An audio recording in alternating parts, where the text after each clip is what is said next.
My name is Isabel. I'm 32 years old, and for the past several weeks, I've been haunted by the same question. What do you do when the person you betrayed refuses to even acknowledge that you exist? I never imagined I'd become this woman, the one who destroyed the most loving, stable part of her life for a fleeting thrill. Yet here I am, lying awake in a cramped studio apartment, surrounded by silence that feels heavier every night, replaying memories I can't erase. It started 6 years ago when I met Nathan. From the very first conversation, everything between us felt easy, effortless, almost electric. 8 months later, we moved in together. 2 years after that, we bought a cozy little house in a quiet neighborhood. Friends used to call us the perfect couple, and for a long time, I believed it. Nathan was steady, patient, and endlessly kind. The type of man who remembered how I liked my coffee and made it every morning, who rubbed my feet after long shifts, who sat through my terrible reality shows without complaint. He made me feel safe. But comfort has a way of turning into routine. For years in, the spark began to fade. Our lives became predictable. Work, dinner, a couple of TV episodes, sleep. No spontaneous date nights. No playful text during the day. No lingering kisses by the doorway. Just quiet, predictable love slowly cooling into something mechanical. Instead of opening up to him about how lonely I felt, I let other voices in. During girls' nights, Kier would say I was settling.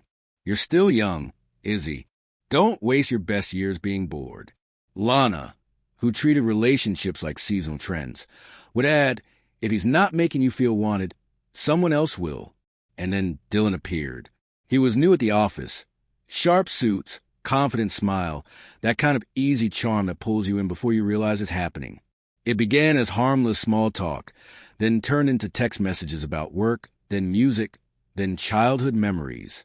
He paid attention. He made me laugh. He made me feel seen. I told myself it was innocent, but deep down I knew better. I missed feeling desired. I missed feeling alive. The first kiss happened after a work happy hour. We were sitting in his car, music low, eyes locked too long. I went home nauseous with guilt, and yet, for the first time in years, I felt awake. That feeling became addictive. Each text, each lingering look, each night I stayed, late at work, chipped away at the guilt until I could almost ignore it. Then came the night I crossed the final line. Nathan had texted that he'd be working late. I took it as my chance. I invited Dylan over, to our house, to our bedroom, the same room where Nathan once kissed my forehead, and whispered, "You're my always." I won't describe what happened. You already know. It wasn't love. It was ego, an attempt to fill the hollow ache I refuse to name. And some twisted part of me wanted Nathan to find out. Maybe then he'd notice. Maybe he'd fight for us. But he didn't. He disappeared. That night, he came home earlier than expected. Dylan was gone, but the evidence wasn't. Wine glasses, rumpled sheets, my shaking hands. When Nathan walked in, I greeted him with a kiss, pretending everything was normal. He recoiled. "How was work?" I asked, desperate to sound casual. "Fine," he said, and nothing was ever fine again. He skipped dinner, slept in the guest room, and in the morning, over coffee, he looked at me like I was a stranger. "I want to break up," he said. The words dropped like ice water down my spine. "What? Why?" I stammered. "I just do. You need to move out by next week." No shouting, no tears, just a hollow calm that hurt worse than rage. I begged him to talk, but he wouldn't. I called, texted, nothing. When I reached out to our friends, most ignored me. Even his sister, who once called me her bonus sibling, snapped, "Are you seriously asking what you did?" before hanging up. That's when I knew. He'd found out. I didn't know how. Maybe he came home early. Maybe a neighbor saw Dylan's car. Or maybe he just knew. And somehow, everyone else did too. The last time I saw him was when he came to collect the rest of his things. I stayed. Even though he'd asked me not to, I needed to hear it from him. "I saw you," he said quietly. "In our bed. With him." My throat closed. I couldn't breathe, couldn't speak. "That wasn't a mistake," he continued. "That was betrayal. I begged him to try therapy, to let me explain, to at least talk.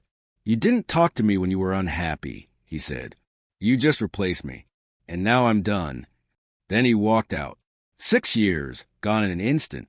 Dylan tried to keep seeing me, acting like what we had was some grand romance. I blocked him.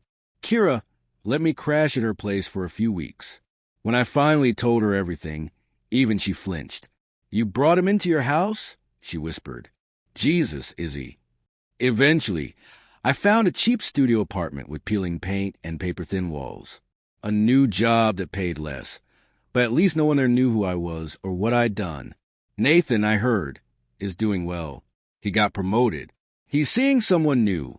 She's beautiful, graceful, the kind of woman who probably appreciates him the way I never did.